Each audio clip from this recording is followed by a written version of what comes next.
Here is a beautiful image of Alex Gleason's 1892 New Standard Map of the World that was on projection at Modern College in Blackheath, England. It states at the top of the map that it is scientifically and practically correct. The way Gleason's map significantly differs from standard maps of the world is in its representation of the poles. As you can see by comparison with a conventional world map, the primary difference in Gleason's map is that the North Pole is actually situated in the centre of the Earth, and upon first glance the South Pole, or what is known as Antarctica, appears to be missing. Upon closer inspection, however, you realise that Antarctica is indeed present and makes up the majority of landmass on the map. Antarctica in Gleason's map is an encompassing ice ring that covers the entire outer reaches of Earth. Gleason's map has become somewhat of a canonical historical document for flat earthers, many often reposting the image on the internet and heralding it as solid proof that refutes the heliocentric model of the Earth, or in other words, proving that the Earth is not a spinning globe in space but a circular, flat and stationary plane.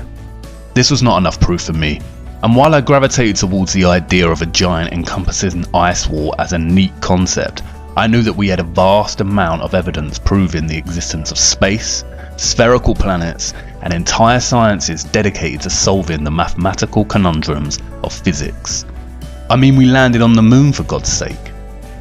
Surely, if the Earth was flat and stationary, then somebody would have realised by now. These brave souls did the unthinkable. They flew to the moon, they landed, took their first cautionary steps and planted the American flag. NASA sent multiple crews to the moon on subsequent Apollo missions. They even managed to film Apollo 17 leaving the moon. Stage pushed. Engine arm is out. Okay, I'm going to get the pro. 99 proceeded. 3, 2, 1. Ignition. Right away, Houston. Vector grid. But wait, hold on. If this is footage of the crew leaving the moon and making the journey back to Earth, then who did they leave behind to film their craft take off?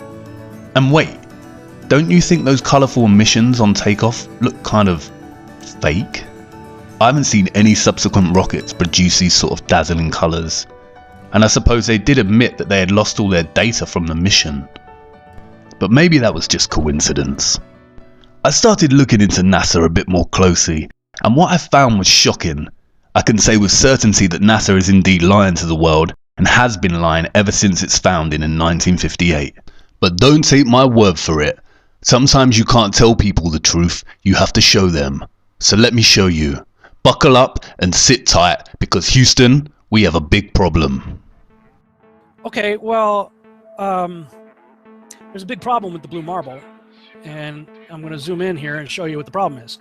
These are all composite images where they are really not very good at Photoshop because they're using the Photoshop clone tool to replicate clouds. This cloud is a copy of this cloud. See the formations? They're identical formations. These right here, side by side, side by side. See this kind of W looking shape right here, replicated right here. This cloud is exactly the same as that cloud. You know, same clouds right there, and same thing on the other side of the world. They got the same thing going on. They got careless. Here, look, 1, 2, 3, 4, 5 of the same formations replicated right there. These two replicated, same exact formations right here. This right here is clone of that right there. I mean, really? So you're telling me that we could take pictures of Jupiter and Saturn, huge, massive planets, and now we're out going to Pluto, but we don't have one legitimate picture of the Earth from space that's not a composite? Click on this picture right here. Supposedly the same mission, same guys that took the picture of the most famous picture of our Earth. I'm going to do save image as, and let's see, Apollo Moon, let's call it Apollo Moon 17. And I'm going to open that in Photoshop. And if those of you think this technical difficulty was planned and think I'm scamming you, go do it for yourself. Because you're going to find the exact same thing. I got nothing to hide here. This is live on the air, okay? I'm going to zoom in on the Earth in Photoshop. You see the Earth? Go to Image, Adjust, Levels, and I'm going to Bring the levels over here. And I'm going to bring the levels up. Uh-oh. What is that? Why is there a square box around the Earth allegedly taken from the scientists on the moon in Apollo 17? And people wonder why I don't trust NASA.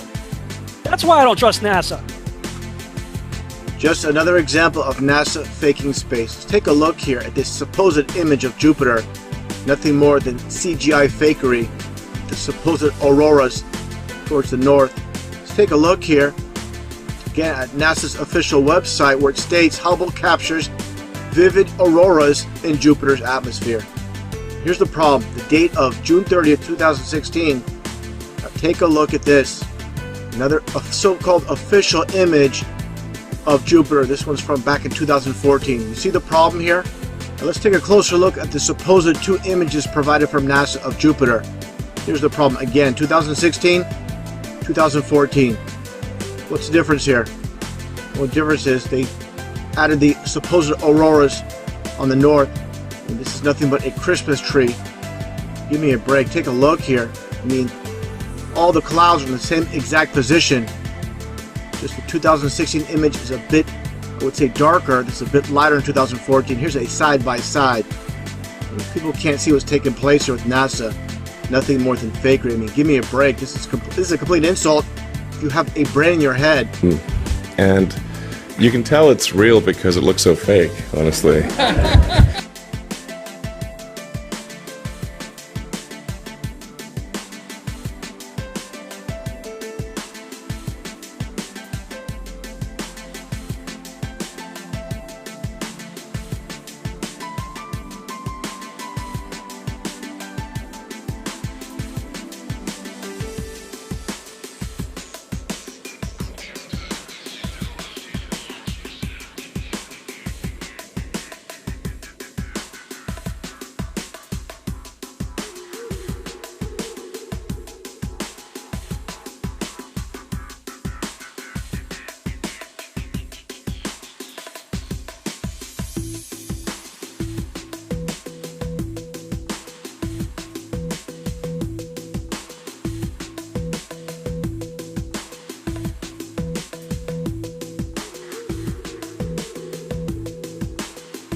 It became instantly clear how they do it. And it's just video game technology. Now, if you're part of the Geek Squad or the techie crowd, well, then you already know about this technology. And so let's get to the video that caught my attention, and you will see the same things that I saw. Let's watch. We have to introduce the concept of freefall. So let's use this model of the Earth. And let's enlist the help of a friend, Patsy. You might know her.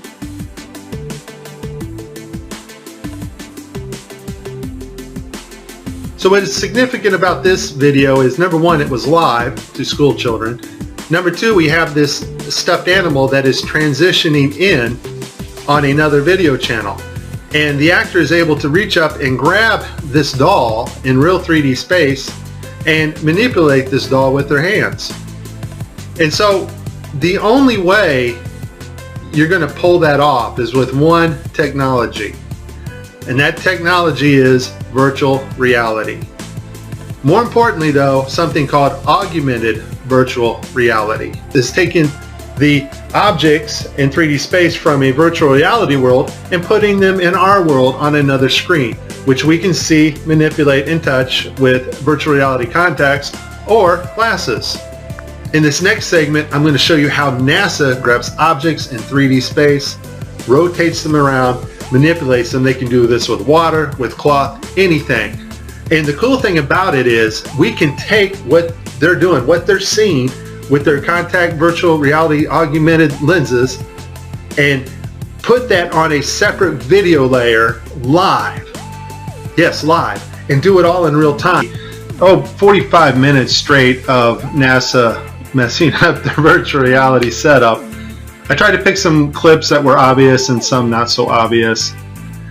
Show you some of the contacts. We're going to see Tim Peake with his contacts in, but these are virtual reality contacts overlaid on the eyes so actors can interact with things in 3D space, all in real time.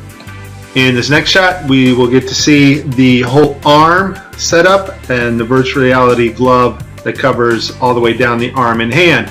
This allows the software to broadcast what we see video-wise as his arm in a shirt sleeve. Okay, I have a lot of Tim Peake screw-ups, but this one here, this system glitches. The software does not track his hand properly, and Tim slips his hand underneath his other fingers, which is tightly holding onto the mic, which would be impossible. I don't think this is Tim's fault. Normally, Tim always moves his other fingers up while he slides his hand under. I just think the system didn't respond to his movements here. It's virtual reality. They're wearing augmented contact lenses so that they can interact with these 3D objects. Now, in this scene, the guy on the left in the green shirt, he thinks he sees an object in 3D space that's being broadcast to him. So he grabs it and he puts it off to the side. He's looking straight ahead because he's looking at an object rotating in front of him, but the video channel is down that is supposed to show the viewers what we're supposed to see, and so we don't actually get to see the object that he is seeing. And I would just sum this up as a very terrible, bad, horrible day for NASA doing live feeds.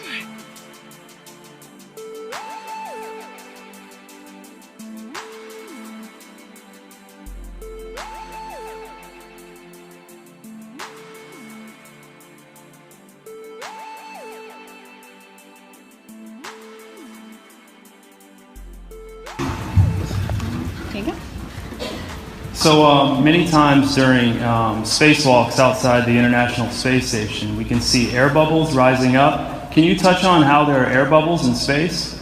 Can you be more specific? Air bubbles? So yeah, like a lot of times during the footage, the NASA footage, you can see bubbles coming up out of the helmets or kind of from underneath you. How do you explain bubbles in space? Yeah, I'm not sure exactly what you're talking about. You might.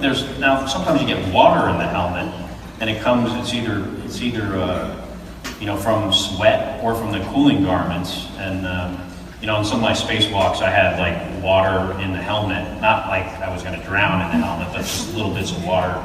Probably came from sweat. Often on the outside of the space station, you'll liberate little pieces of, you know, it's a really harsh environment out there, and the outside of the space station gets beat up pretty good. And sometimes, you know, you'll see just little flecks of paint or something that you might have disrupted floating away from the suit. And, you know, that's generally what that is. I've never seen any kind of air bubble anywhere. Yeah. Could it be that you're filming in an underwater pool and you're not really out there?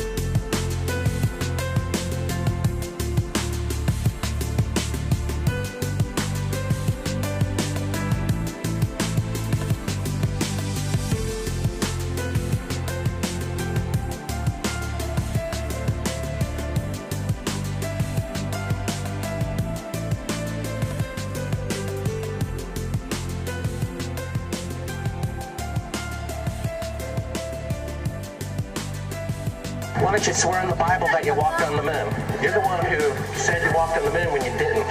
Calling the kettle black, if you ever thought of it. Saying I misrepresented myself. Away from me. You're a coward and a liar and a thief.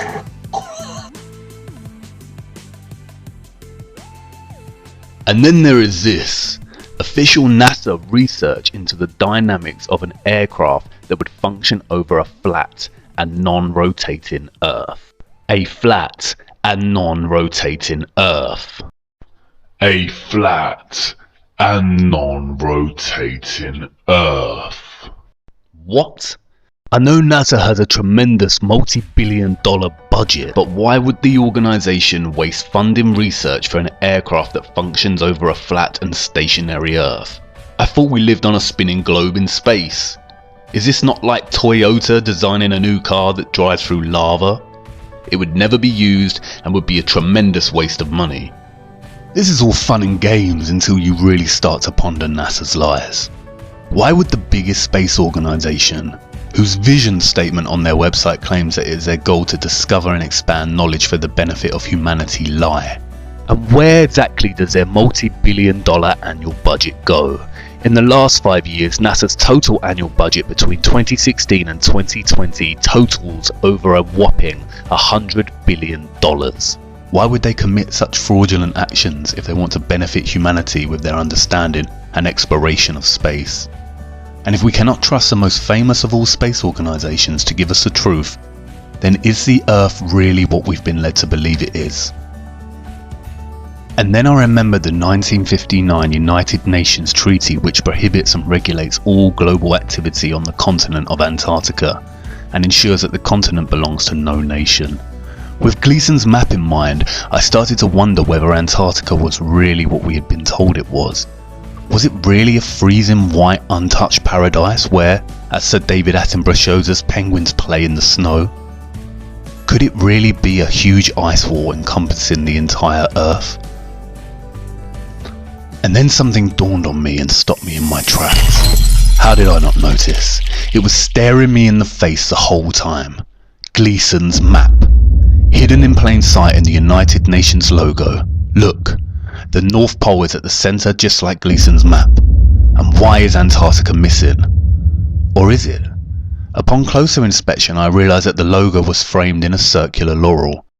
I know from ancient Greek mythology that the laurel leaf came to symbolise Apollo. Apollo again, just like the moon missions. In ancient Rome the laurel was not permitted for profane uses, and lighting it at the fires of the altar was strictly forbidden. And I knew from the treaty that the UN had strictly forbidden Antarctica from being explored and exploited. Was there a message in this? I started digging, and then I realised that not only did the United Nations have this logo, but also the International Maritime Organization, the International Civil Aviation Organization, and the World Health Organization. The Maritime Organization polices the seas, and the Aviation Organization polices the skies. The World Health Organization controls all health and disease communications and guidance for the world, much like it has during the COVID-19 pandemic. Did the UN's military really police Antarctica with the maritime and aviation, or is it just an arbitrary treaty honouring the last unspoiled place on Earth?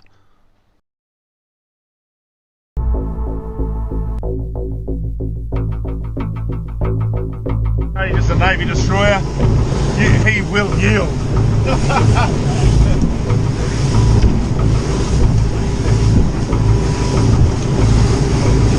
He'll be thinking, that cheeky better not cross my bow. Stop, Josh. They take it seriously. What did they say? You got to yield. You can't just fucking. They think you're going to charge them. We don't know for sure, but they did say something. No, they did. They come back last call. Yeah, fucking talk to them. Actually going around. He's turning. Stop. He's turning. He is actually turning. He said about the ship yesterday.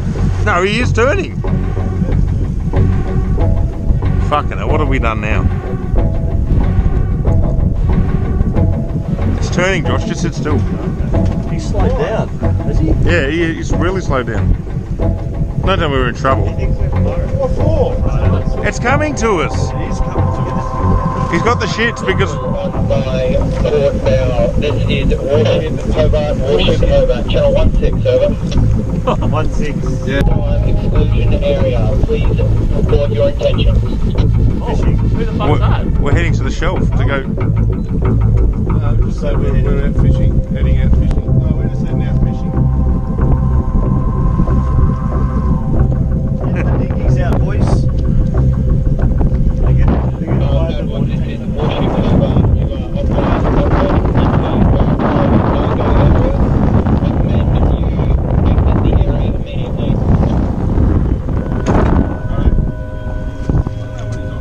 Going that way. We're just traversing. We're going to set up a demo today with this Cessna and the Air National Guard. I'm going to be inside of this Cessna and we're going to be going rogue. We're going to fly into that no-fly zone and we're going to see how the Air National Guard does it. They scramble the fighter jets to come right. Take off. We're off. Flying for miles and miles until... Okay, we've just entered the no-fly zone now. Our pilots aren't talking to air traffic control, ignoring their calls to reach them. That triggers an alarm at the Air National Guard base. These fighter pilots scrambling to their jets. They're on alert and ready to take action 24 hours a day. Today, racing to their F-16s, suiting up, climbing on board, and rushing to the runway.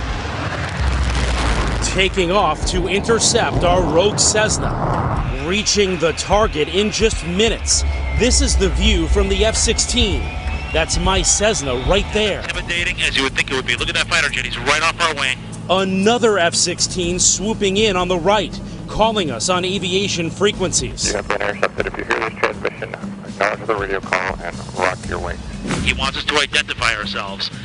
We're a rogue aircraft, remember, for this demonstration, so we're not going to respond at all and see what this fighter jet... You are ordered to turn to the northwest. The fighter jet giving us one last warning. After all of this, the pilots still won't listen. The plane won't leave the airspace. Will you shoot them down? If required, we'll execute the rules of engagement per the commander of the North American Aerospace Defense Command. And yes, we would do that. Shoot the plane down? If it meets the rules of engagement, yes, we would, to defend the airspace. Why are they policing the parameters of Antarctica in such a vigilant way? Surely they are just protecting the penguins and seals that we've seen so often in Planet Earth and Frozen Planet documentaries. I don't know, I'm not too sure anymore, because after I stumbled across this.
A giant ice wall, stretching for what seems to be hundreds and hundreds of miles. I don't know about you, but I find this footage deeply disturbing. With NASA's lies in mind and that great ice wall looming in the distance, I began to experience what some call cognitive dissonance. I went into denial. Of course none of this could be true, and of course our Earth is a spinning globe as we've been taught throughout our lives. It's one thing NASA lying, but are all the professors and scientists lying too? Is the National Geographic Channel lying? And what about Newton, Einstein, Hawking and Attenborough? Are they lying too? It's a complicated answer, and I will do my best to show you the truth. But before we look at the gatekeepers of knowledge and the trusted voices of our world, I need to show you more of our Earth. I don't want to lose you just yet. Come with me to part 3, where we will explore a few ways our Earth could work as a flat and stationary plane.